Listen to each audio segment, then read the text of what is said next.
Certainly the way this season started, not just that the Nets were losing, but how they were losing, and just how bad defensively they were, and the feeling that this season could get away from them very quickly.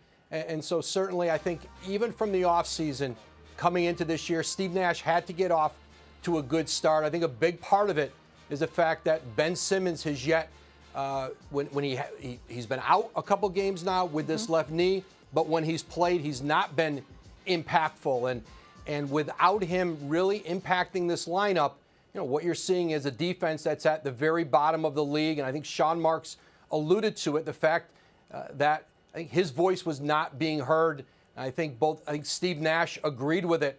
And I think there was as much relief with Steve Nash that he was out as coach as the Nets, for the Nets. And I think right now they're in a situation where they need Ime Udoka to be able to come in and stabilize this franchise, because in a lot of ways, this is going to be the best last chance they have to keep this core, keep this cornerstone group of Durant, Irving, and now Ben Simmons together. Ash, why are the Nets comfortable in pursuing Udoka, and how does he turn this around? Well, let's start from a basketball perspective, Molly. Less complicated there.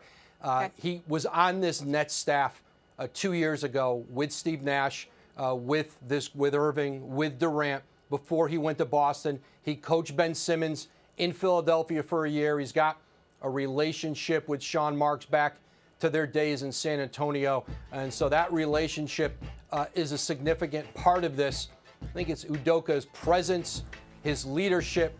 I think his ability, they believe, to strengthen this team on the defensive end. A big part of that, again, is going to be his ability to get Ben Simmons back to, never mind an all-star level, but a productive level.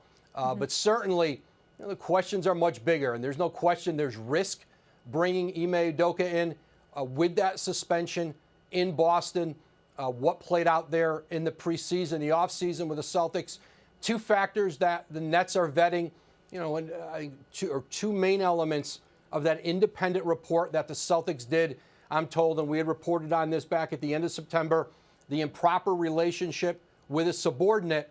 And then I think the language, the communication between Udoka and that subordinate that led up to that relationship. Those are two elements to that report that I know that they're looking into, that they've vetted.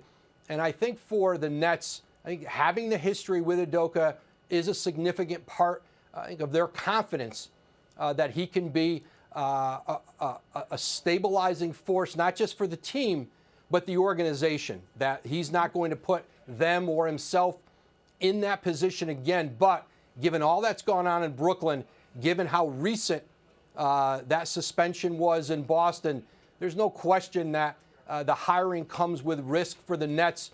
But I think they believe if there's a way to salvage this team, this era of Durant and Irving, that there was one candidate out there who could do that, who had the potential to do it, and that's Ime Udoka.